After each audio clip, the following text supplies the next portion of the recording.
Hello, welcome to another instructional session, educational session. This is integrated assistive technology features on power wheelchairs. And with that, I'll let the speakers kick it off. Hi, my name is Leah Barid. I am one of the co-presenters for this session, and I am an occupational therapist at the Shepherd Center in Atlanta. And we have a few other co-presenters that are representing the different wheelchair manufacturers, and they'll be introducing themselves when they get to their part. I'm going to go ahead and share my screen. And while I'm doing that, I would like to ask that you guys hold your questions until the end and/or put them in the chat box. Sorry, just trying to get this to switch over. There we go. Can everyone see my screen? Anyway, since I don't have any dissenters, I'll assume you can see what I want you to see. I want to give credit to Jill Baldessari, who is the Assistive Technology Manager at Craig Hospital in Denver. She is the co-creator of this presentation, and she's not able to present today, but I wanted to give her credit for all of the knowledge that she contributed. Both Jill and I work in adult neuro population, so this presentation comes from our perspective. But these technologies most certainly can be used with pediatrics and probably actually get used more often in pediatrics. Our format for today, I'm going to start by giving you some of the background, clinical background, and then we have representatives from each of the 4 major wheelchair manufacturers who will explain their products. If you haven't already, I encourage you to look at the handouts. We posted what looks like way too much, but I think you'll find a lot of good resources in there. There's some quick start guides to the different manufacturers. Our PowerPoint slides are in there. And then we made a comparison chart of all the different brands of wheelchairs and some of the features that are available. You can see our objectives. I just wanted to quickly point out that we had to change our 3rd objective because we weren't able to offer hands-on experience today for obvious reasons. Aside from the objectives, I wanted to say that the goal of today's session is just awareness. We want you to be aware that these technologies exist. So hopefully you can help start educating clients that could benefit from these technologies. So don't feel like you have to memorize or even remember all of the things you're going to see today. The point is for you to be aware of this technology and help get it out there. Oh, one more thing before I start the video, I did want to let you guys know that the audio was pre-recorded on most of these slides, so I apologize for my ever-changing voice. This first video is just a quick video of someone using power wheelchair electronics to control their environment. And we don't have audio. Hold on. Sorry about that. Still don't have audio.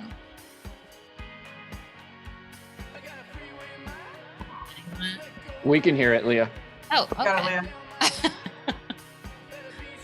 Why can't I hear it?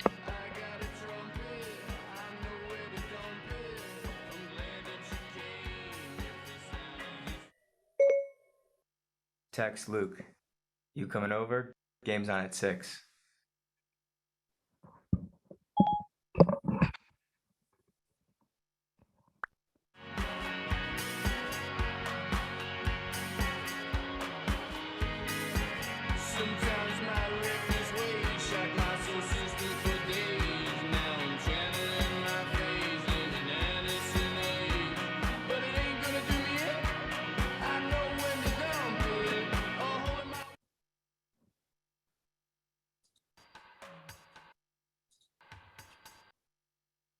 There are 3 technology features integrated into power wheelchairs.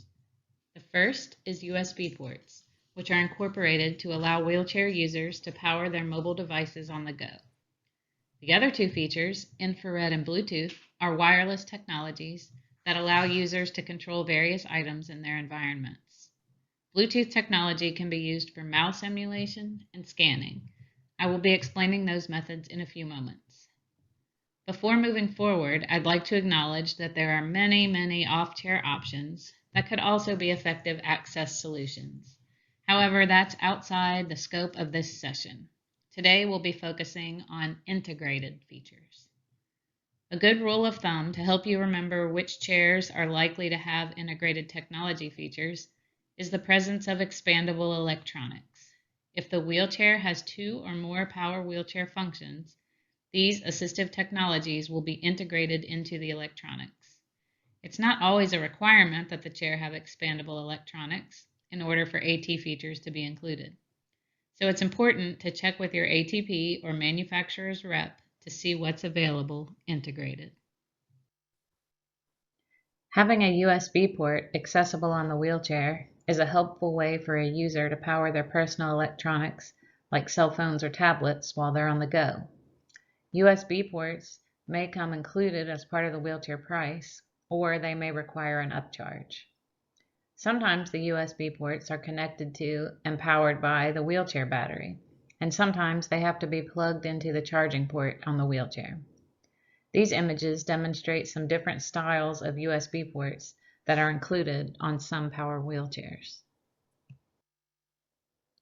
If a commercially available USB port is the best option, there are a few factors to consider. One factor is the cost. These are pretty affordable, between $30 and $50. They are easily available to be purchased online. Remember, these have to be plugged into the charging port, which means they have to be removed for charging the wheelchair. This could lead to the USB port being lost or broken. You'll notice in the picture on the top right that these USB ports come with a lanyard attached, which is very helpful because it allows the USB port to stay attached to the wheelchair even when it's not connected to the charging port. Another consideration is the material that these ports are made of. Some are made of plastic or 3D printed, and others are made of metal. Of course, metal is more durable than plastic. There are single and dual port versions available, as well as a variety of port types. The Cripple Concepts brand is made by a gentleman with tetraplegia who also chose the name for his business. He designs and manufactures these as a side business and sells them online. His design includes ports with a right angle to increase the accessibility of the port, as well as ports that can accommodate devices that require different amperages, such as computers. There is a link to his YouTube channel in your resources.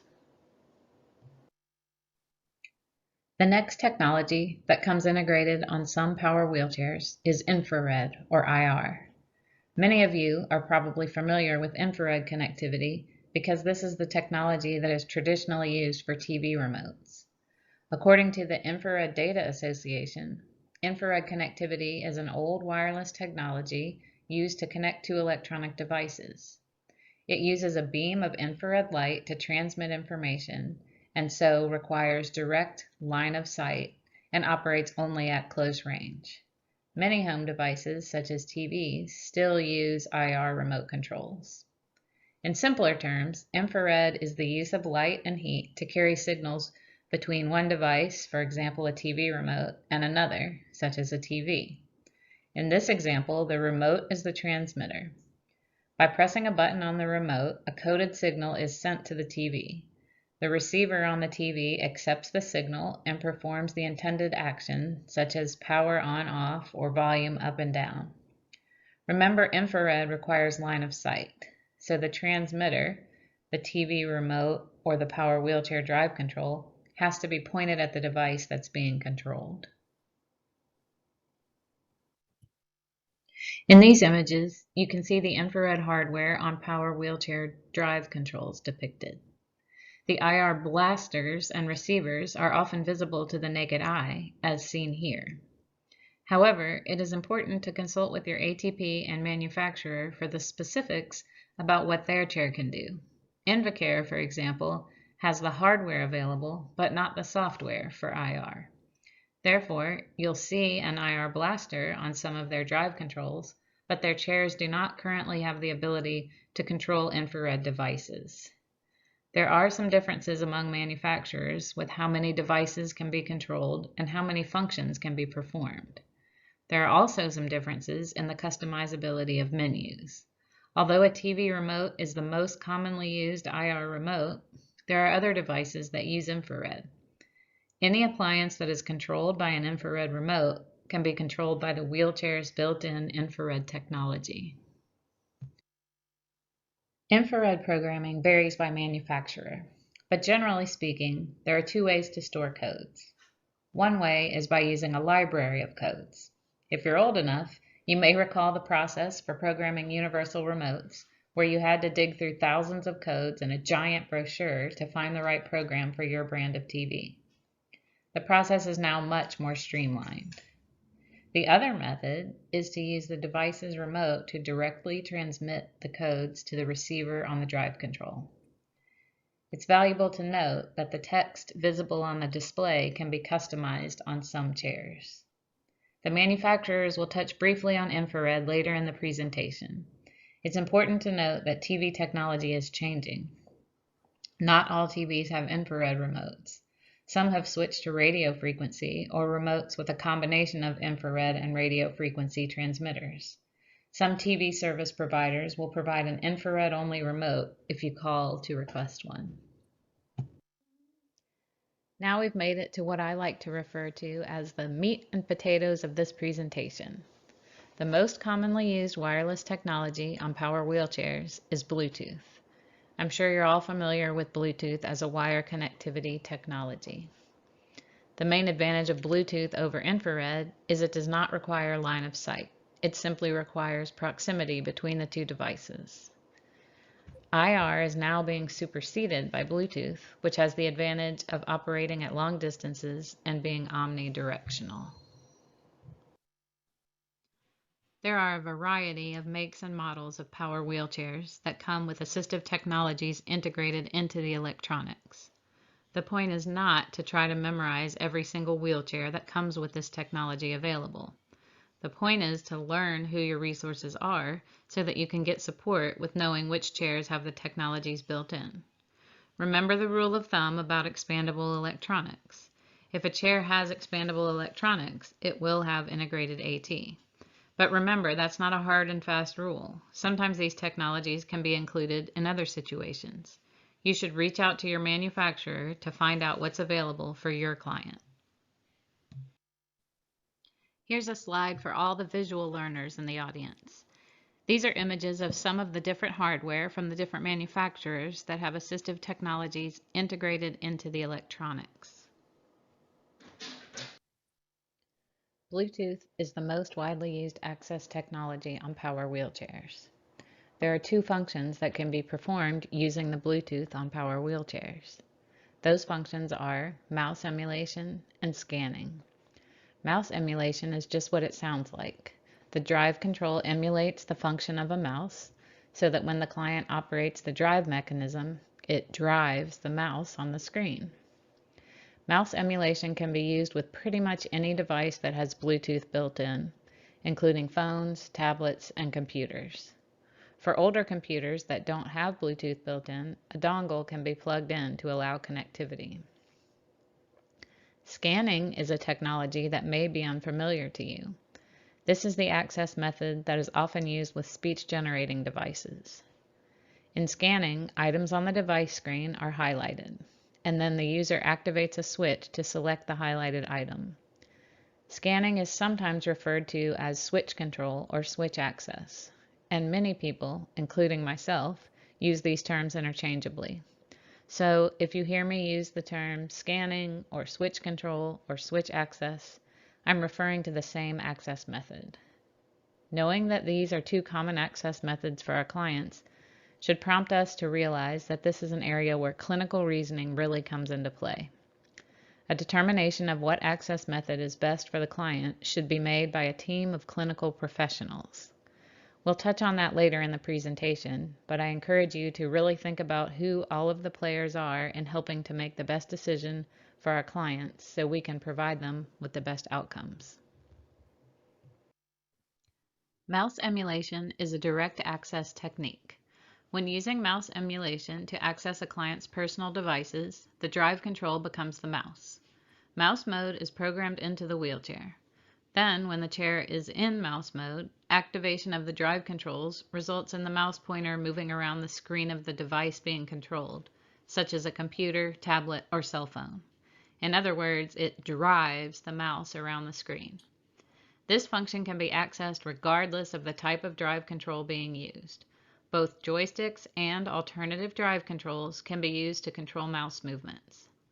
When using a joystick, forward movement moves the mouse pointer up the screen. Reverse movement of the joystick moves the mouse pointer down the screen.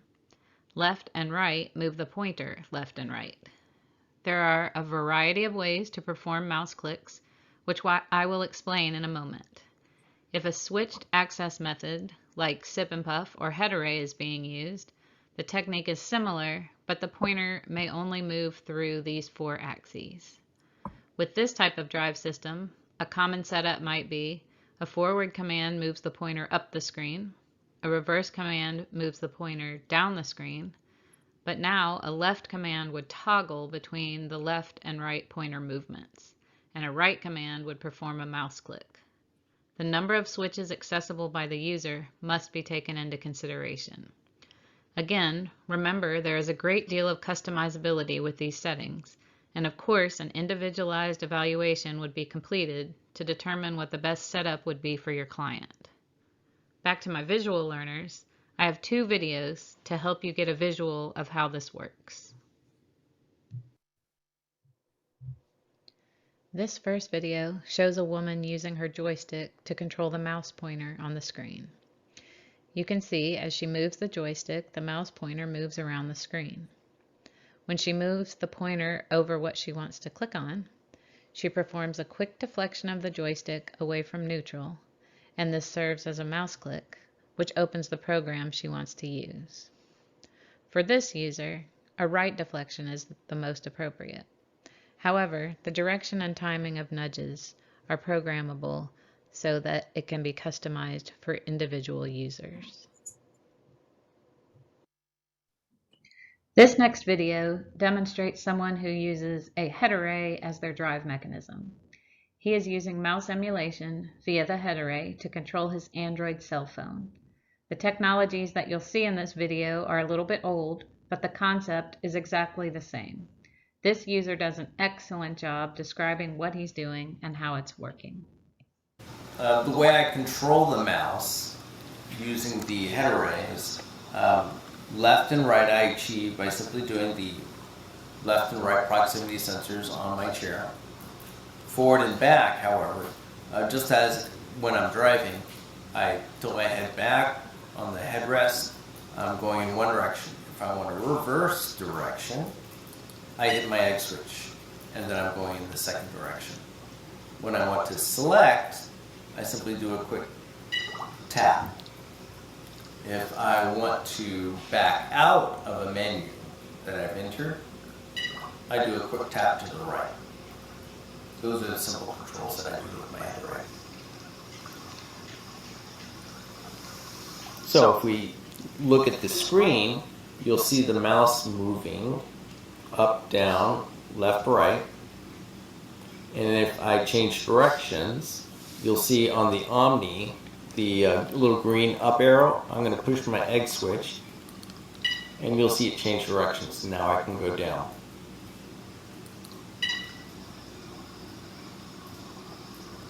Like so. And then a quick select here.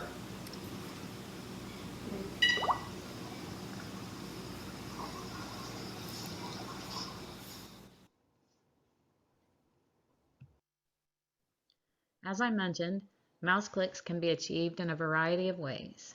Methods available are varied among manufacturers and will be explained further by the reps in a few minutes. Also, I will share some quick videos of each of these methods being performed. The ways to perform mouse clicks are 1. Programmable buttons on the joystick, including soft keys, toggles, function buttons, and even the horn on some brands. 2. External switches. This is a very common way of performing mouse clicks. There are many types of switches and a great deal of customizability in their setup. One very important consideration is the number of switches that are accessible by your user. What functions are already being performed through these switches, and whether or not the switches can perform different functions in different modes or profiles are also essential considerations. 3. A third type of mouse clicking is a nudge. A nudge is a quick deflection away from neutral. This is a very convenient and efficient method because the user does not have to remove their hand from the joystick to perform a mouse click. 4. Touchscreen taps. On Invacare, you can tap directly on the display screen. The display has an image of a mouse. The left and right virtual mouse buttons can be tapped to perform corresponding mouse clicks. And finally, number 5, dwell clicking. Dwell click is performed by hovering the mouse pointer over the designated target for a pre-programmed amount of time, and then a mouse click happens automatically. Dwell software is found and programmed on the device that you are controlling. It is not programmed within the wheelchair electronics. Many of the buttons and features on a joystick or switch box are programmable as mouse clicks. However, most users will need to perform additional mouse functions beyond just left click and right click. These gestures may include scrolling, double clicks, dragging, and Android-specific functions such as back, home screen, and volume controls. Some of the programmable features available include speed paddles and toggles, soft keys or seat function buttons,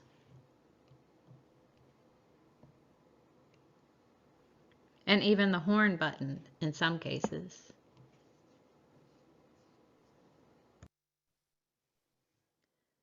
This video shows a demonstration of someone using external switches.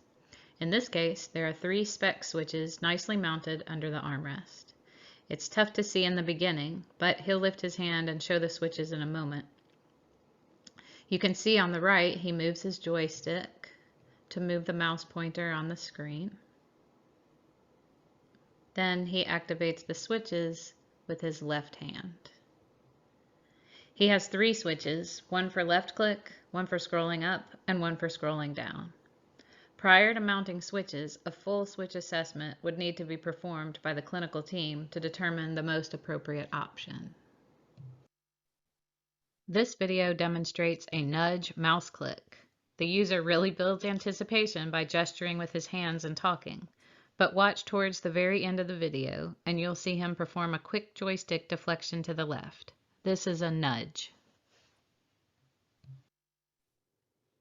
This user is controlling an Android phone with mouse emulation. You can see the image of a mouse on the joystick display. Clicks are performed by tapping directly on the touchscreen display of the joystick. You can see this user perform 3 different taps, which each result in separate mouse clicks. If the right mouse button was tapped, it would perform right click, which on Android serves as the back button. This video demonstrates dwell clicking. As a reminder, dwell software is found on the device being controlled, not on the wheelchair electronics. The software on the Android phone in this video is called dwell click. Instead of a mouse pointer, it uses crosshairs to target the point of clicking. The crosshairs are moved around the screen by moving the joystick. When the user positions the intersection of the crosshairs over the intended target, she will stop moving the crosshairs. After a designated amount of time, the mouse click will occur and select the targeted item. This dwell click software provides a visual cue to indicate what state the mouse is in, orange for moving and green for clicking. Dwell clicking is a very good option for users who cannot access switches. The second method that uses Bluetooth wireless connectivity for device access is scanning. In the textbook Augmentative and Alternative Communication, Supporting Children and Adults with Complex Communication Needs, Buchelman and Miranda State: scanning is an indirect selection technique. In scanning, a user can only make a selection when the scanning indicator, or highlight, is on the desired choice. The scanning indicator moves through items on the screen by highlighting each item. The user then activates a switch to select the highlighted item. The speed, pattern of scanning, and the way items are selected are individualized to the capabilities of the user and should be determined by a skilled clinician. Scanning can be programmed as automatic or manually operated by the user. You will see some images and a video next that will help to illustrate scanning. Scanning can be used as an access method on many types of devices. As with anything, some devices have better software than others.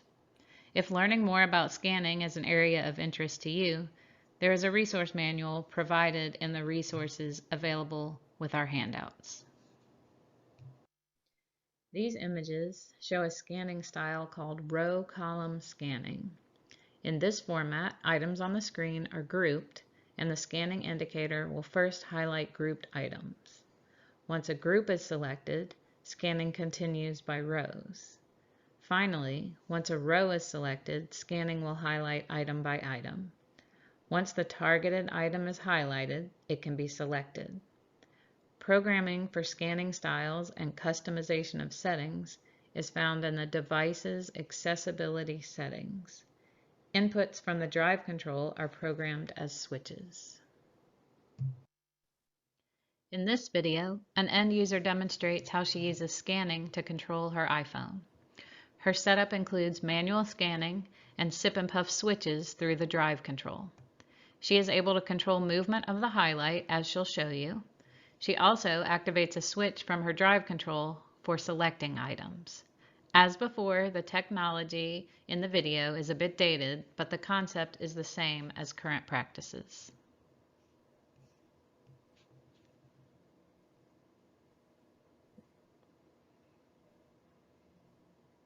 Get back out of that, check my messages, is determined by my switches that say that a hard puff, soft puff, those each have different commands, just like they would on your wheelchair. But once I'm in iDevice, it lets me use those same commands to control my phone. So before this was an option, I had to use Siri, and in order for that on my iPhone 5 to work, it had to be plugged in to charge. Once I upgraded to the iPhone 6, I could use it without charging. And then I connected it to my wheelchair, and my world of independence just blew open. It was great. Switch access customizability varies among manufacturers and the abilities of the end user. All manufacturers provide a wide range of options. Amount and function of switch inputs may differ, as may programming.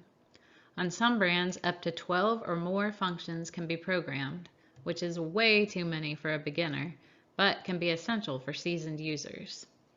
Multiple functions can be achieved through one switch by programming short, medium, and long presses in each of the 4 directions.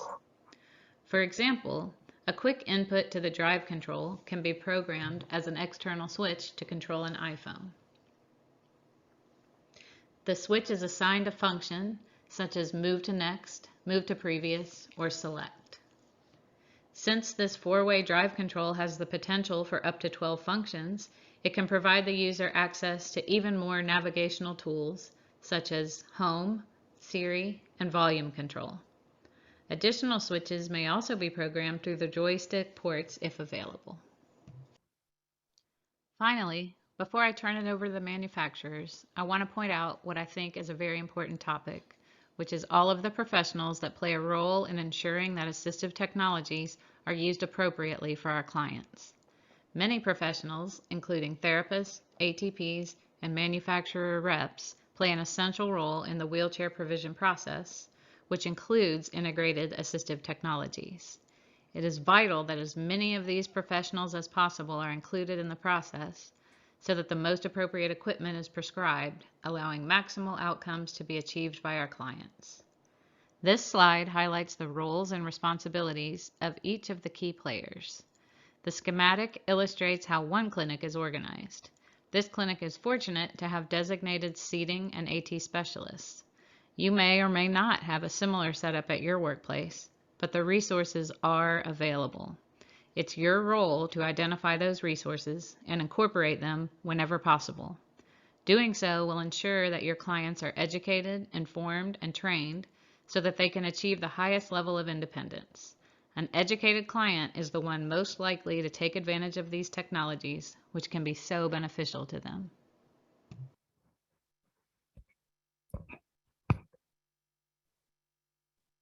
Okay. Do we have James on? Because we're going to hear from Invacare first.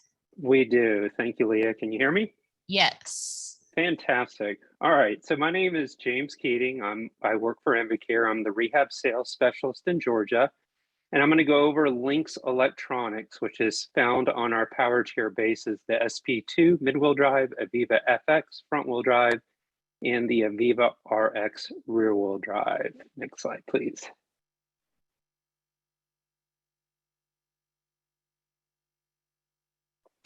Able to jump to the next slide? Awesome, thank you.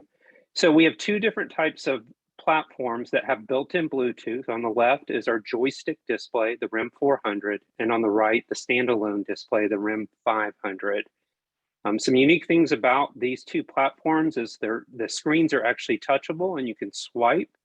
You can tap if for some reason swiping is not user-friendly, or altogether turn it off and you have a very nice crisp screen. Also offers ambidextrous, so left or right-hand users, so that screen can be reversed. Audible beeps, so if, those audible beeps can be set up for tones and number of beeps. And then I have circled there some mechanical switch access points. They can be short press, long press, force to function, which is kind of like a home button, and then even something called rules, which means that switch could perform a task, whatever is on that screen. And I'll give you an example in a few minutes on that. Also hidden are two jack ports to plug into to use external switches as well. On the very bottom left-hand corner are toggles that can be added after the fact if you like, and you can do one or two inadvertently for a left or a right. And next screen, please. All right, to get a little bit of understanding on how the Lynx electronics work, we do things maybe a little bit not as traditional. We have the displays that you see there of the different types of functions, and we call those function cards. You could call them mode, and that's usually the normal term, but each card is a function card, and that's how we describe it. So the green is drive, orange is seating, purple is a utility, which could be lights, horn, or maybe an additional external communication device, maybe using Tekla Shield. And then blue stands for Bluetooth, and you see a mouse as well as a switch sort of icon to give you an idea what screen you're on. Before you can start pairing the process though, you will need to program and turn that on. And in the top center of that screen is a LAC, a Lynx access key that plugs into where the charging port would normally go in a joystick. You will utilize an app in your iOS device or a PC computer. It does not work with Android when it comes to programming. And then you're able to turn on that function card that you're wanting to use. And in this case, it's going to be in reference to mouse maneuverability. Next screen, please. Here's just showing an example of how a list view might look on our system or a grid view. That can be switch controlled with devices. It could be with your alternative drive system, or it could scan on its own, just to give you a little idea what that looks like. Next screen, please. Once you're ready to pair the system, you do that by accessing the touchable screen.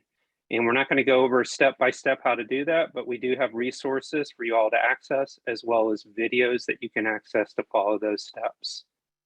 Next, please. Once you are connected, we offer fine tuning of the cursor speed adjustments, just a nice little touch just to keep in mind. Next, please. All right, so now a little more of the creative stuff. So there's all different types of switches, and Leah went over some examples on how to utilize those switches. I might touch on a few maybe slightly different ones. So if you see dead in the center of the screen is a pneumatic switch with two jacks on it. That allows you to do soft puff for one command and maybe a soft puff for another command, or do a long puff and a long sip. So with one straw near the mouth, you can perform up to 4 tasks. And this can be used with any of the manufacturers, but I really just like to mention it because you kind of see a picture right next to it of somebody utilizing sip and puff drive, as well as utilizing those switches that allows him a lot more freedom to be able to navigate what he wants to do with his chair. In the bottom right-hand corner is just showing the standard joystick display where you're able to navigate. You might utilize this scenario with someone who has extremity weakness and they're just starting to be able to drive with their hand, but they're not able to lift it off and maybe access an external switch. So maybe you embed one into the headrest, and now you could do a short press as a mouse click. And I mentioned earlier rules. Rules allow us to, say on the Bluetooth screen, make that a mouse click, but when you're on the seating screen, it might be latch tilt, and maybe on the utility screen, it turns on the lights. So that same switch with a short press can do all those functions, and then you have a long press that allows you to navigate through the different function cards or modes. In the bottom center of the screen is the micro extremity control joystick. Possibly use that for by pressing down on it, you can program that as a switch. So if they're not able to use an alternate switch or access point, that's another idea to keep in mind. And then just to the right, to that picture is the molecule. I have a client that I recently worked with. He has SMA. He interlocks his fingers and then uses his thumbs together to actually drive while his wrist is over a crossbar. And what we did is we set it into 3-quadrant drive, but we made reverse be a short press and a long press. So again, similar example to before about the rules, we made the short press be a mouse click, but on another screen in the utility, it allowed him to turn the lights on. And then a long reverse allowed him to navigate through the different modes or function cards. When he was in seating, he would utilize the other 3 quadrants to navigate his seating functions. So he was able to do everything independently as well as use his smart device to be able to navigate that as well. So just a few good examples, hopefully that'll something to think about down the road. In the next page, please. Lastly is compatibility. So we work well with the Windows-based PC and the tablet systems, Android and Mac. However, right now, Mouse Mover is not compatible with iOS, so the iPhone, iPad, and iPod, including the Chromebook right now we are not compatible with, but maybe in the future. And I think next slide, and that is it. I think Wade is gonna take over next with Quantum and show their neat features. All right, everybody. Hold on. Can you see me yet? All right. We see you. Oh, you see me? Okay, I wasn't pulling up there. Okay, perfect. All right. Well, thank you, James, and thank you, Leah. I'm Wade Lucas. I'm the clinical education manager for Western US for Quantum Rehab. So I just want to fill you in on a little bit of the quantum capabilities and some of the features that exist with Quantum Rehab. So first of all, that the Bluetooth and infrared technologies are both available in the QLogic 3 and also in the older QLogic 2 expandable electronic systems. And so that's with the current traditional QLogic 3 expandable controller, which you see there on the top left of the pictures, and also in the enhanced display. Below that is a picture of one of our newer products, which is the QLogic 3E expandable joystick. And while this is an expandable joystick, I did want to include this and point this out, that it does have Bluetooth capabilities, but the Bluetooth is only for programming and also for remote diagnostics. So it does not have the capabilities to, pair to tablets, computers, phones, or anything like that. It's just a simpler joystick that's intended for maybe those those individuals that don't quite need all of the bells and whistles of all the expandable electronics. But when you look at the traditional ones on the top there, they are included with that. A couple things we can pair, and like Leah had mentioned with some of the excessiveness that we have, we can pair up to 8 mouse emulation devices and 8 assistive switch control devices. So basically like 8 either Windows or Android type devices, and then also 8 switch control devices as well, which is the Apple products, iPads, iPhones, and things like that. From an infrared capability standpoint, they are automatically built into the enhanced display. However, if you do have the expandable joystick, it does require a separate infrared module. All right, next slide, please.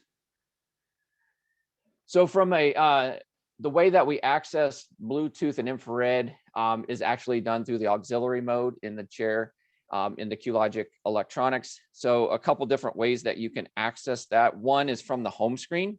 And you'll see there, the home screen is there in the center picture, which is a write command from the home screen. It'll take you directly into the auxiliary mode. You can choose your device that you want to operate, whether it's a Bluetooth device, whether it's an infrared device. You can, of course, use the simple mode switch like they're shown on the left, where you can mode through the different functions, the different modes, and get to the auxiliary menu. Or you can actually set up customized buttons. For example, we can customize what's called the key 1 and key 2 buttons that's circled there on the joystick. And we can use those as a customized quick access to that auxiliary or through that Bluetooth or infrared page as well. Next slide, please. From a programming standpoint, both mouse emulation and assistive switch control are enabled through one of our 3 programming stations. So we have our Windows-based or our computer-based programming station, which you can go in and enable. We have our iPhone programming station, which is Econ iPhone or iOS. But if you do not have access to a programmer and you want to, do a quick trial, whatever, mouse emulation and assistive switch control can also be set up through the joystick settings without having a programming station as well. So you basically go from that home menu, left command into the settings, find the joystick settings, and you'll be able to navigate and enable either one of those functions. The mouse click methods and dwell time is actually programmed in the same way. You go into the same screen within the different programming stations. From when you're looking at the different types of mouse clicks from a out of the factory setting standpoint, it is a set to dwell, and I'll explain what dwell means kind of in the QLogic electronics here in just a second. Next page, please. And like James had mentioned, we don't, from a time standpoint, we don't have time to go through and actually do the pairing involved with each of the different electronics, but we do have some resources you can gain. We have some YouTube videos that are accessible either directly through YouTube, and all you have to do is search Quantum Rehab Bluetooth, or you can go to our quantumrehab.com website, click under resources, click on videos, and there'll be a link directly to those videos on how to pair each of those different devices. All right, next. So from a mouse click option standpoint, Leah mentioned many of these in her presentation. Obviously, you can use those external switches and a variety of different switches out there on the market. Dwell from a standpoint in the QLogic electronics, it is a little bit different. And for those individuals that have that difficulty taking their hand off of the joystick, or they have difficulty hitting that separate switch and they need to use their input device, basically what dwell is in the QLogic electronics is when that mouse hovers over where you want to click for a certain period of time, or the dwell time, the screen will actually flip. And there's a picture of what the screen looks like. It'll flip from a mouse movement menu to a click. So when it flips over, when it hits that dwell time, a left command will give it a click, a right command will do a right click. You can also give it a forward command for a click and drag. Next, please. We also can customize those joystick keys like Leah had mentioned.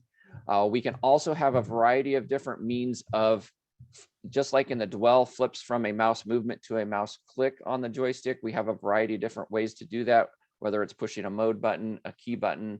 We can also do double left or double right commands to do that as well. So it's a lot of variety of different options as far as mouse clicks are concerned. Next, please. We can do mouse clicks through those soft keys or the iAccess module as well. Next one. And then from a product compatibility standpoint, our electronic systems are compatible with Windows, Android, and Apple products. The only thing that you need to just be aware of, especially when it comes to AAC devices, is that oftentimes those AAC devices have Bluetooth connections built right in, and we can pair directly with them, just like we can with a tablet. Sometimes you do need that separate USB Bluetooth adapter in order to operate that AAC device as well. All right, next one. And then from an infrared standpoint, I mentioned that it's included in the enhanced display. So if that individual is using an alternative drive control that utilizes enhanced display, infrared is built in. If they are wanting infrared access through the joystick, we do require that separate module, like you can see there on the left. And next, Leah had mentioned different USB ports. We do have a hardwired that's attached to the chair and plugged into the chair's electronics, or we also have our own USB charging port that is plugged into the charging port of the electronics as well. And next.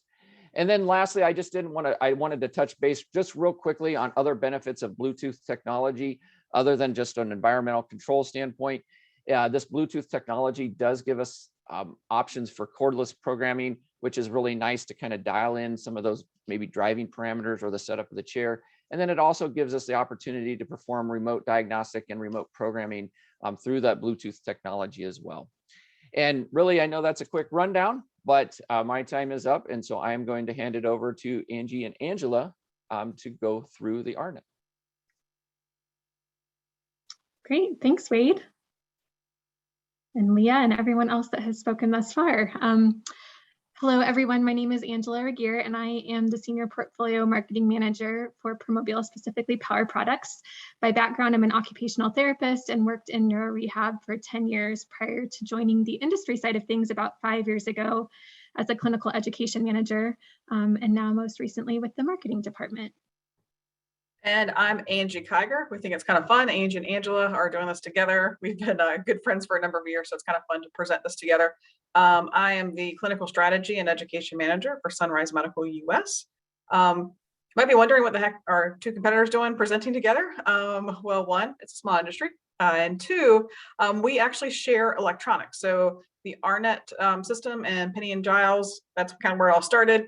We actually both contract separately. That the electronics that are made, are utilized by Promobile and Sunrise are actually made by a third-party company. So we knew some of our stuff was going to overlap. So in the effort to save some time and some teamwork, we decided to present together. So Angela, I will talk. I realize I jumped in there for you really quick. Sorry about that.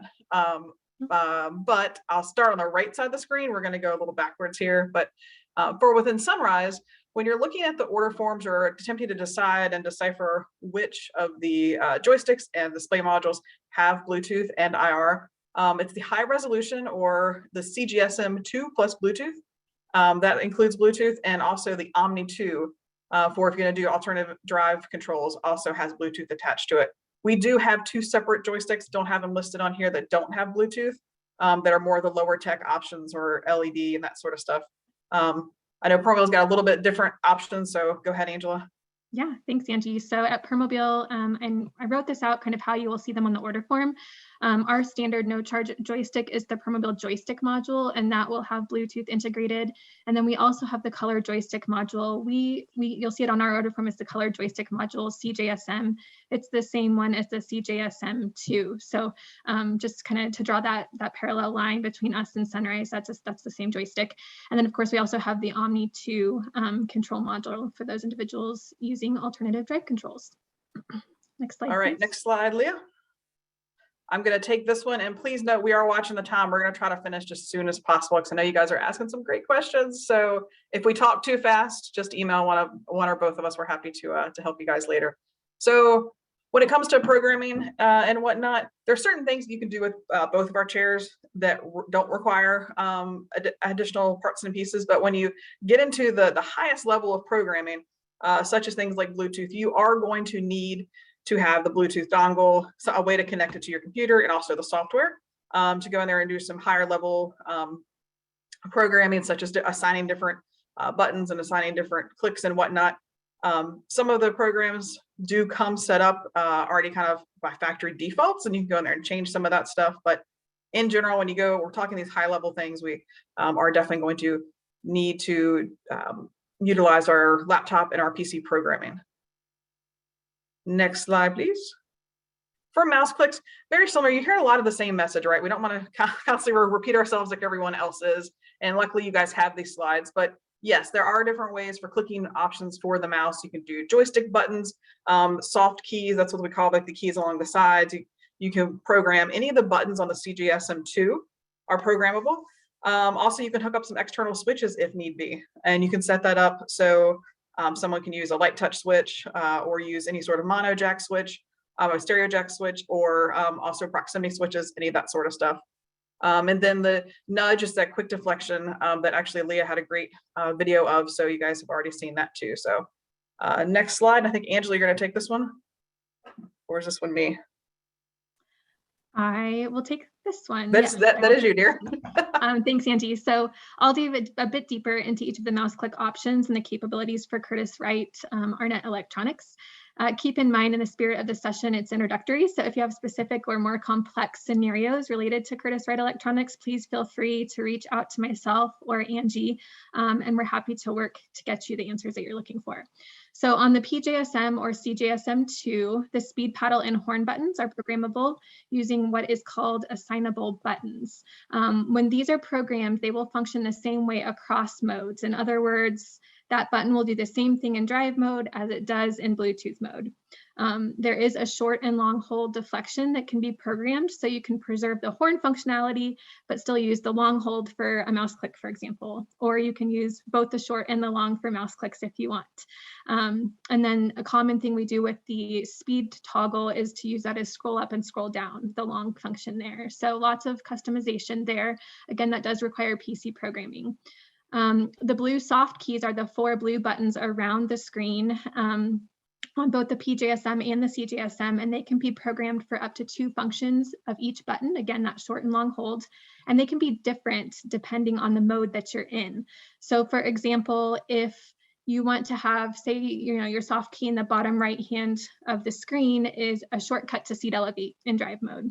In Bluetooth mode, that can be a right click of a mouse. So where that can be beneficial is if someone has limited access to their joystick switches, you can really maximize the functional, aspect of what they can reach based on what mode they're in and what they need to do in that time. So it's also important to note that at the time of this session, the blue keys around the Omni 2 display are not programmable in the same way. They look the same, so you might think that they are, but this is specific to the PJSM and the CJSM2. Next slide, please. So the other thing, the other way to complete mouse clicks with ARNet is via external switches. It can be a switch plugged into the mode or profile jack of the PJSM. We can see it circled here. And if desired, a splitter can actually be used so that you can plug in 2 switches. Each switch can have up to 2 functions. So with that one port, you can have up to 4 mouse functions that you can utilize through an external switch. So that can be critical for folks that perhaps can't access the joystick buttons or complete the nudges. Leah gave a great example earlier of the switches mounted off the armrest. So that's a case of when you may do something like this.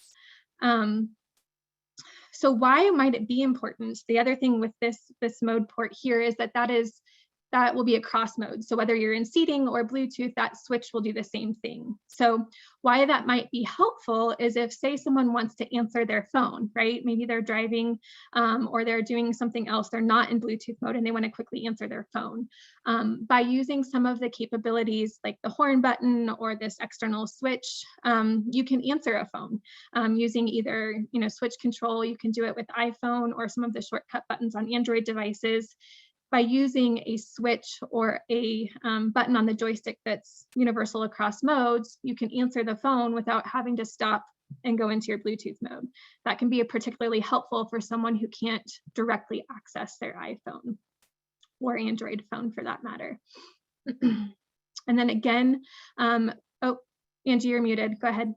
I was gonna say, I was gonna jump in here. I'm just looking, we've got like a little bit less than like 2 minutes left. Okay. So just for the before we head on to the next slide, the Control 5, you're curious as to what that is. I'm not sure if we would have put a picture in here of that or not, but that is actually on the quickie chairs where you've got the black box and there's actually yellow switches for the switches, or there's also toggle switches. So what that gives you the option is you can also program those individually. So if you want to do all of your Bluetooth stuff through that one little device, if you want to limit or kind of go for more of a minimalist situation, you can program those individually too. We want to make sure we both hit on some of the unique aspects that our chairs offer. Yeah. So sorry to interrupt you. Angie. No, thanks for jumping in.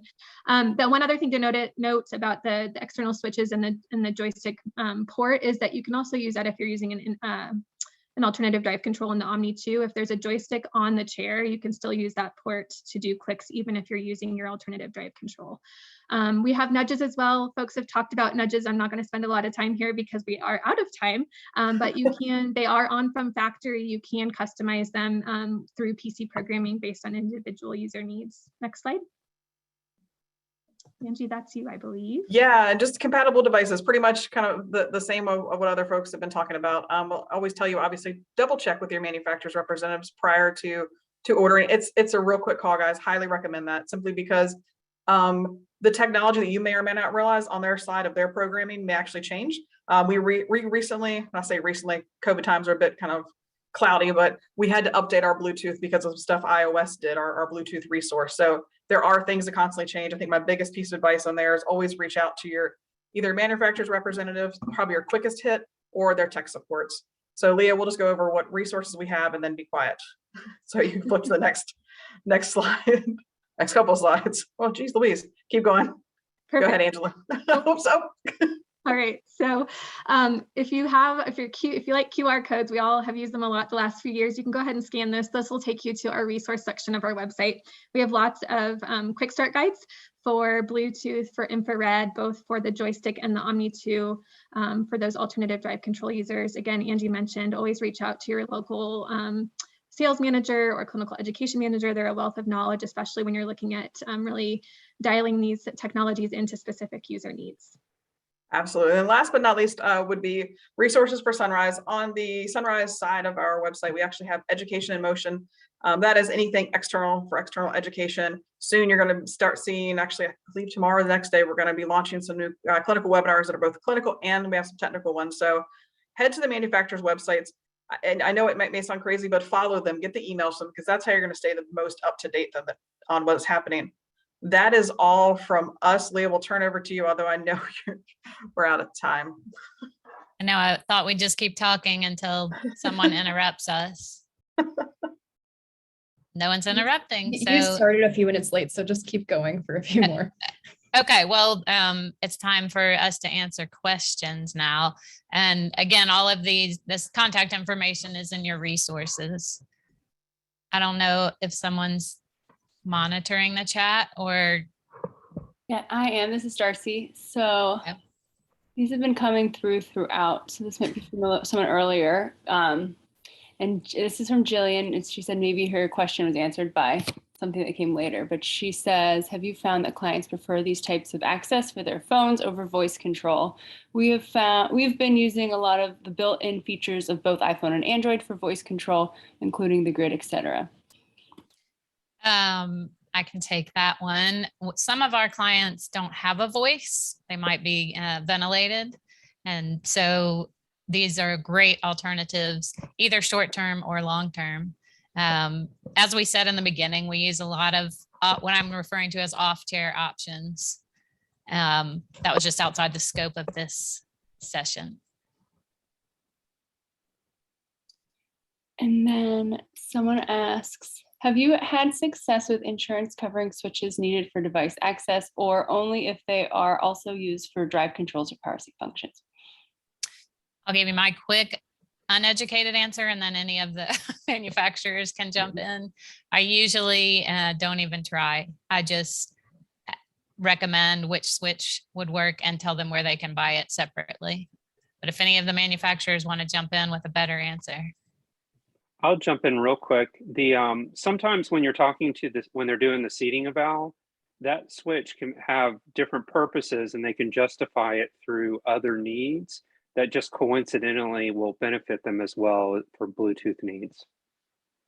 Yeah, and I'll just jump in real quick too to add on to what James said. He's absolutely right. Oftentimes those switches have multiple use, whether you know, in one mode, it's going to be for something to do with drive controls or, you know, seating functions. And in other modes, it's going to be utilized as you know, mouse clicks or whatever. But also it really depends on your funding source. If you have, it never hurts to write for it.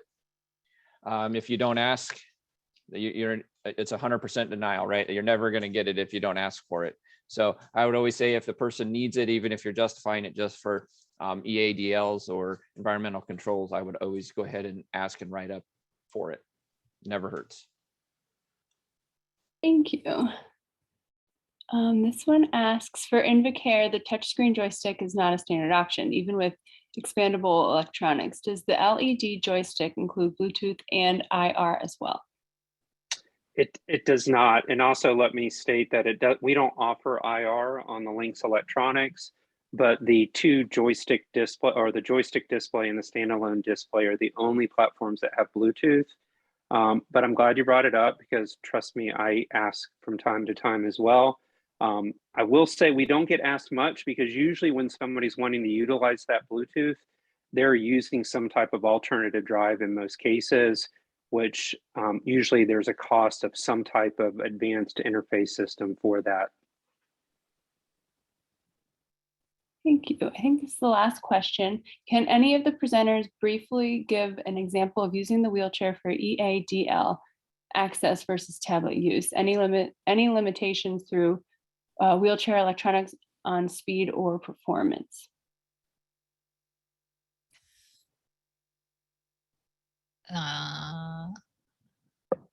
Anyone? I can jump in. I'm not sure if this will answer the question, but I'll give it a go, and you can tell me in the chat if I'm on the right track. But what I find is that for folks that can't directly access a tablet or a phone, you end up using both in conjunction. Like you're using the wheelchair to access the phone or the tablet that then accesses the EADL access, like the Comcast app for their TV or some sort of other environmental control. So that's kind of, I think they often work together for those folks that can't use direct access for their phones and tablets. I don't know if that answers the question, but. They didn't say anything else. Everyone is saying thank you. And yeah, thank you guys very much. If the code is in, the CEU code is in the chat, but I will say it out loud now too. It's M639HE. Thank you, everyone. Great, thanks so much. Thanks, guys. Thanks, Leah, for having us. Yes, thank you, Leah. Yes, Thank you, fantastic job. guys. Thank you.